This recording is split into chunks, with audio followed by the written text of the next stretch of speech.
We are going backwards to number 7.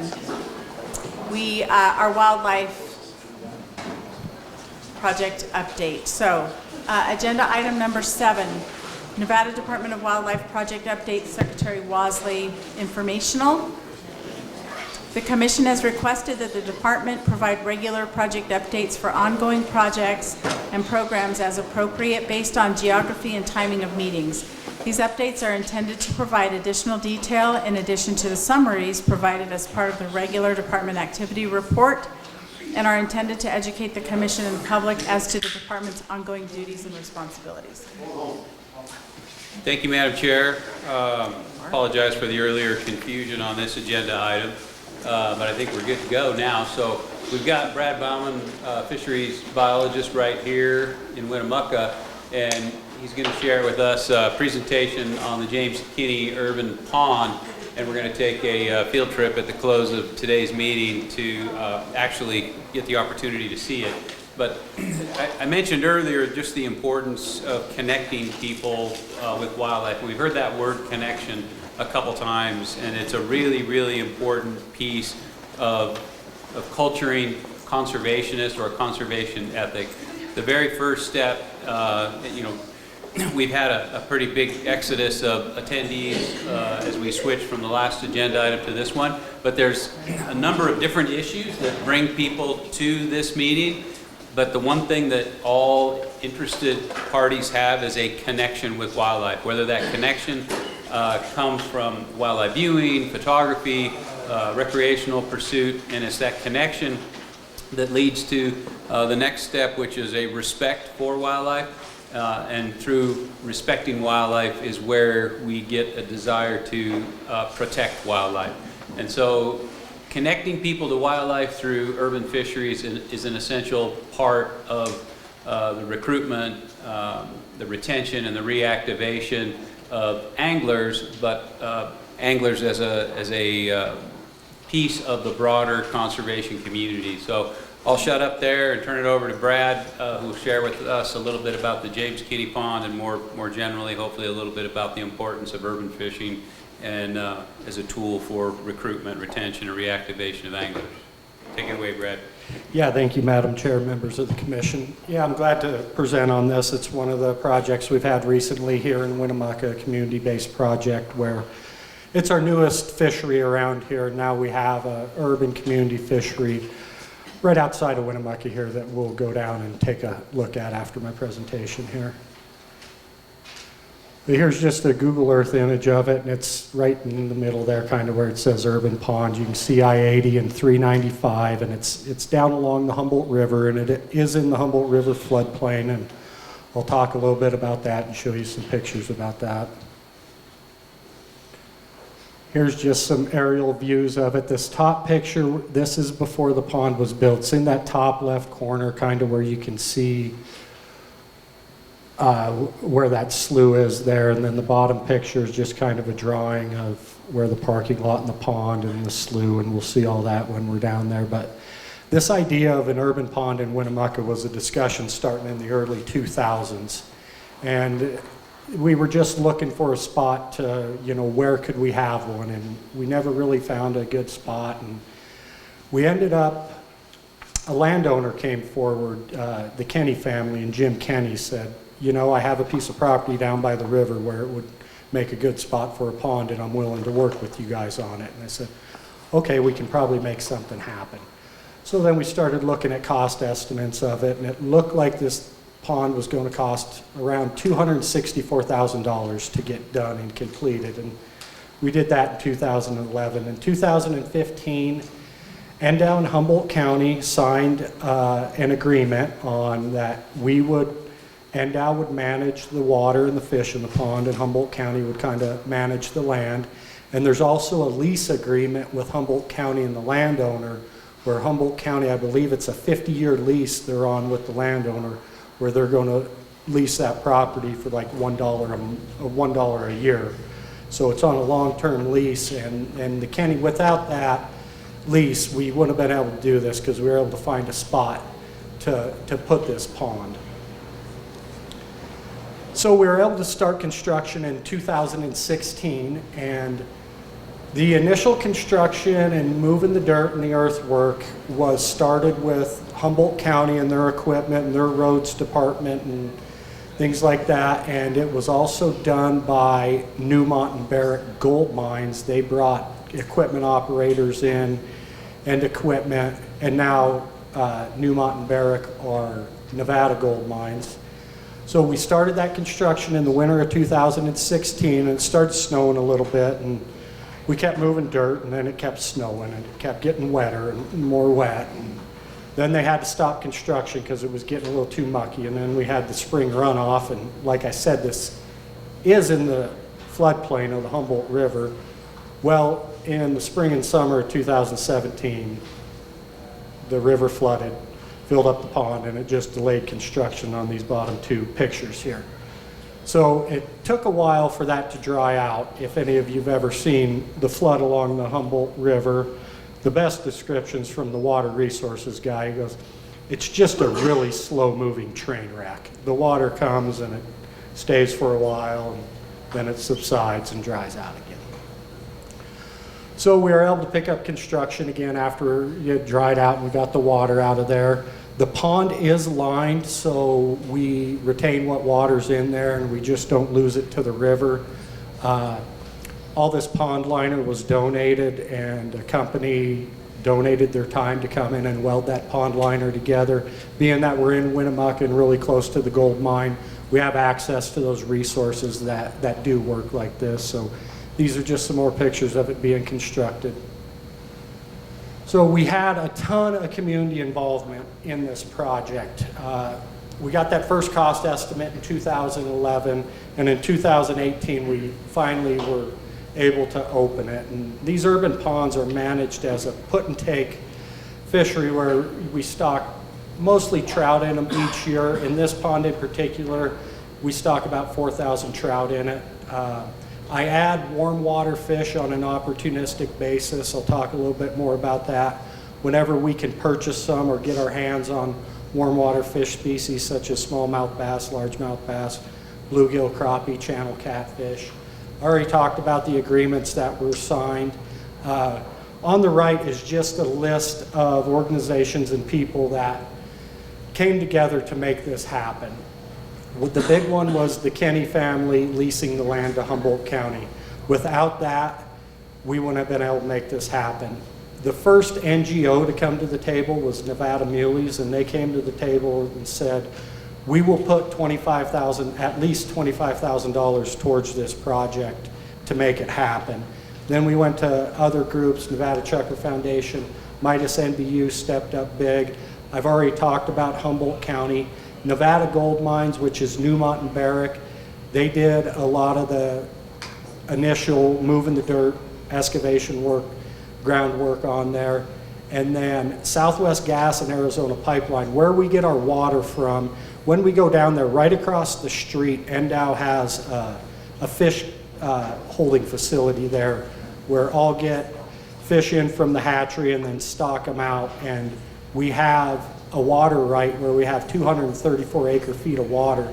To fill that pond, we piped water from NDOW's well underneath the highway into the pond, and Southwest Gas and Arizona Pipeline came in and they augered underneath because NDOT didn't want us obviously digging up the highway and going through there. So they bored underneath the highway so we could pipe water to this pond.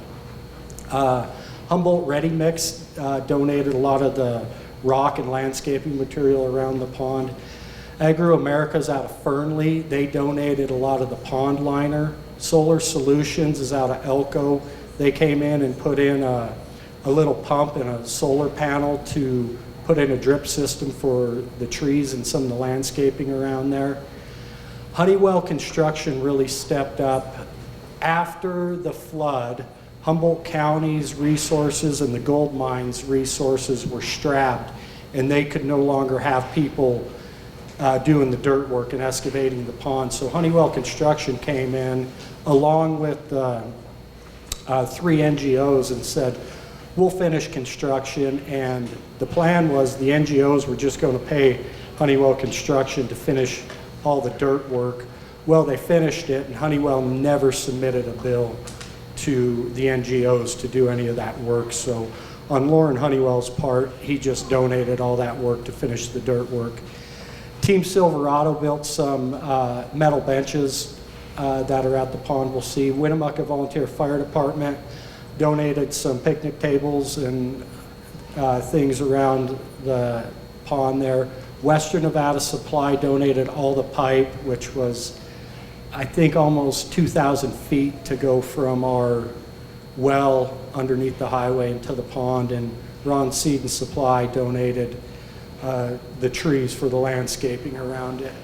And this will take me down to that bottom bullet point. Our original estimate to build this pond was $264,000.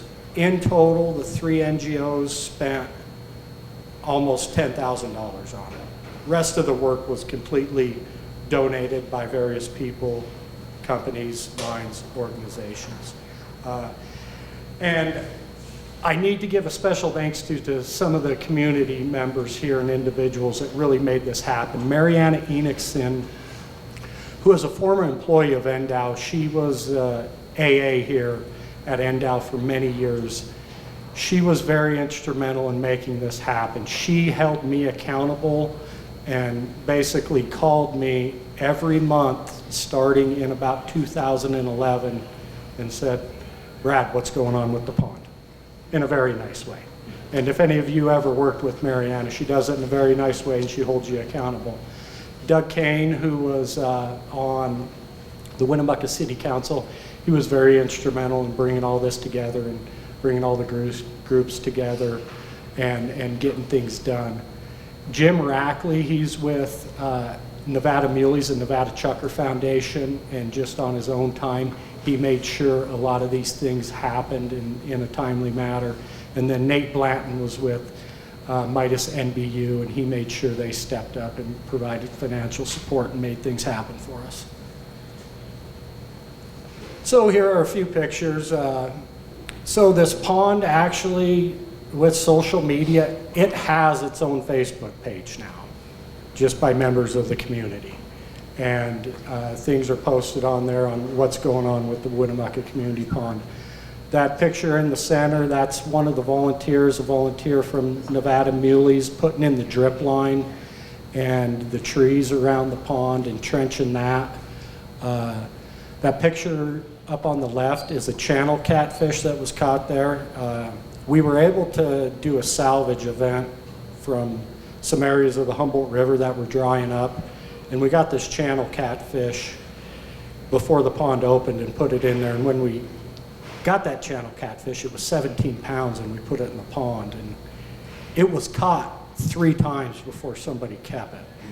By the time somebody kept it, it was a 22-pound catfish that I think was enjoying rainbow trout that were coming from Mason Valley Hatchery. Urban fishery management for NDOW. Most of these are in close proximity to population centers, and they receive significant use from the local community. We typically stock it with 8-inch trout. Most of the fish are removed within a short time frame that we put them in there, and that's a put and take fishery. And we know that's going to happen, and that's how we manage these. And I've talked a little bit about, warm water fish are stocked on an opportunistic basis when, we can get them from certain bodies of water and bring them in there. If we have a surplus of fish in one body of water that's close, if it's largemouth bass, smallmouth bass, crappie, bluegill, we can get those and bring them in there. An interesting note on usage on this pond is it's right by the Humboldt River. The Humboldt River doesn't receive a whole lot of fishing pressure, even though it can be really good fishing for some species. And the challenges and barriers is a lot of the Humboldt River is private property, so access is an issue. And then it can be really thick with vegetation getting down to the river, moving water. The species that are in the Humboldt River kind of sometimes have you know, specialized tactics that you have to go after them with and specialized gear, things like that.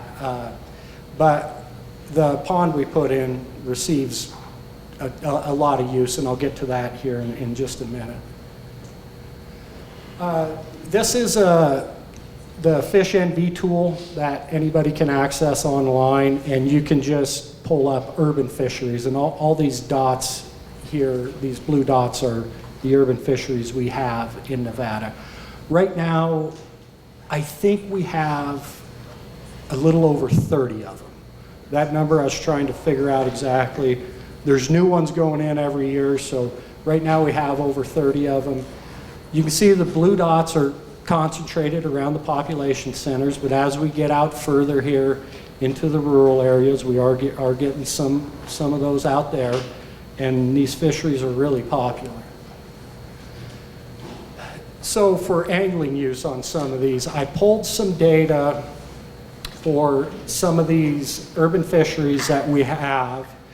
One is Bailey Pond in Carson City and Sparks Marina in Sparks Reno area. And I just threw Topaz Lake up there just to compare it with the angling use that they get. So in angling days, Topaz Lake, which isn't in urban fisheries, but one of our more popular fisheries in Nevada, we receive in this time frame from 2013 to 2017, you know, 6,300 angling days on it. Bailey Pond in Carson City receives over 1/3 of the angling pressure that Topaz Lake gets. And then if you look at Sparks Marina, we get more angling days at an urban fishery in Sparks and Sparks Marina than we do Topaz Lake. To me, this isn't surprising, but to a lot of your traditional anglers that travel a long ways to go fishing, this can be like, wow, they get that much fishing pressure? Yeah, they do. It's kind of a neat thing that they do get that much fishing pressure. And I wish I had some data on my pond, but I don't. We get this angling use data from a questionnaire that we sent out to a certain percentage of anglers, and now that we've changed to the vendor Calcami, we're working through with Calcami on how to get that out and data back to us biologists to be comparable to what we had before, and we'll get that done soon. But what I can say on James Kenny Pond, just from watching it and knowing the anglers that go down there and driving past it, knowing my other waters, it's probably my most used water in Humboldt County now. There's always somebody there. And as Director Wasley talked about R3, recruitment, retention, reactivation, how these urban fisheries can, you know, that involves urban fisheries.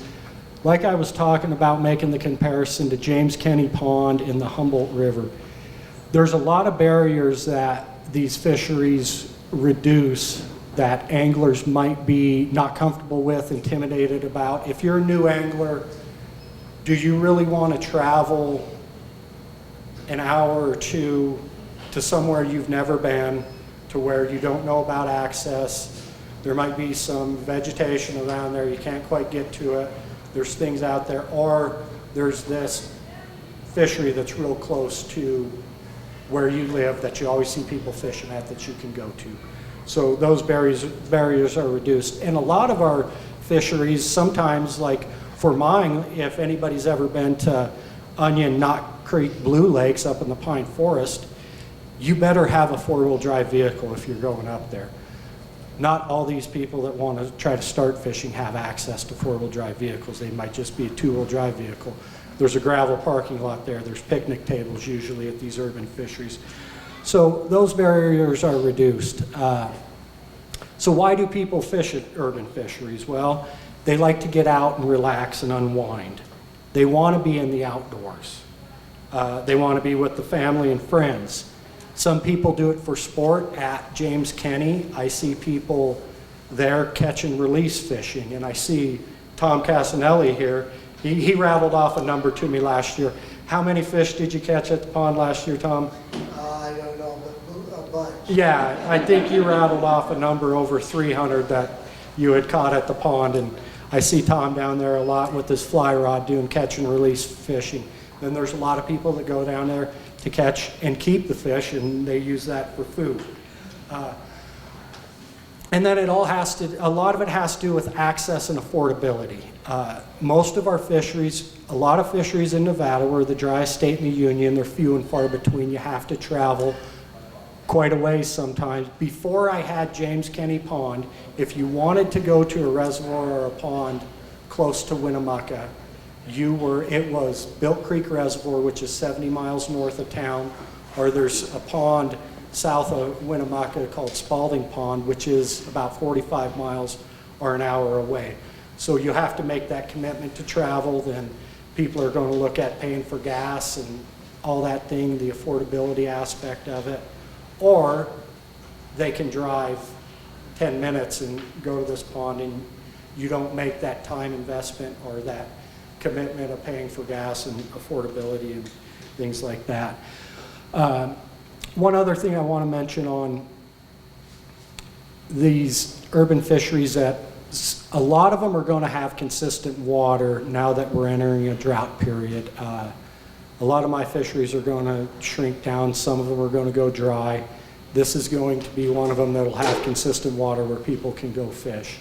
And I've already been talking with, we permit commercial fishermen at Rye Patch Reservoir to do some commercial fishing there for carp and Sacramento blackfish, but they also catch a lot of game fish. And with how many game fish I got in Rye Patch Reservoir now, and that getting taken down to a small pool of water, probably later this summer we're going to remove crappie and smallmouth bass from Rye Patch, and we'll probably take them to James Kenny Pond and give people opportunity to catch them there, because if we don't, you could look at fish die-off issues, or they're just going to go down the Humboldt River and probably end up on a farmer's field in Lovelock as fertilizer in there. So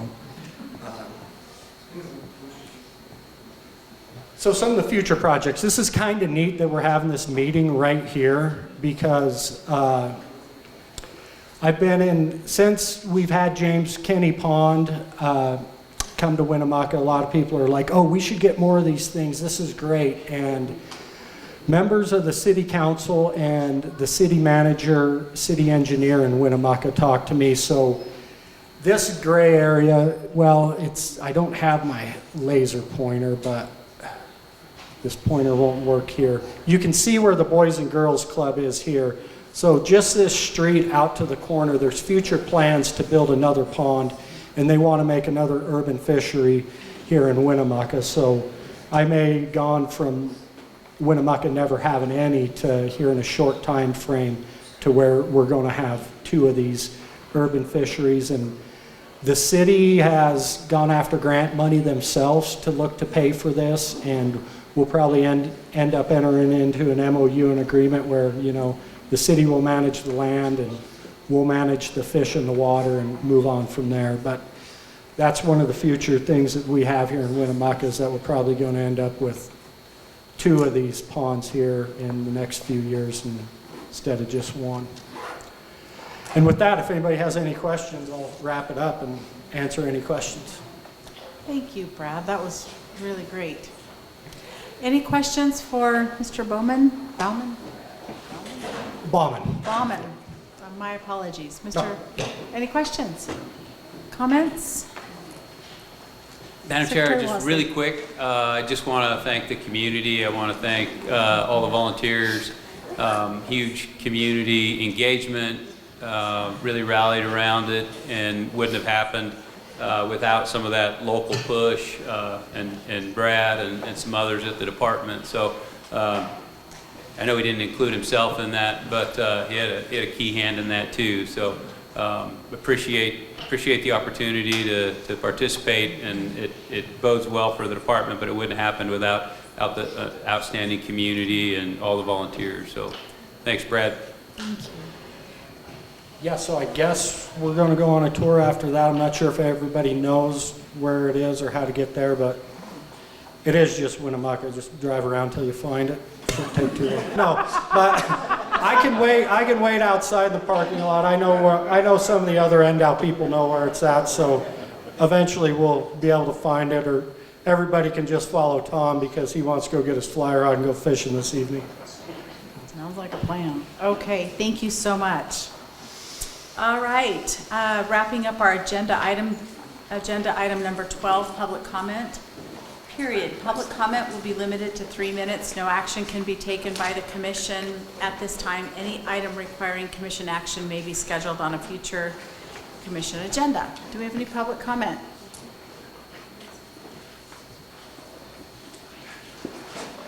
Oh, thank you. Hang on one second.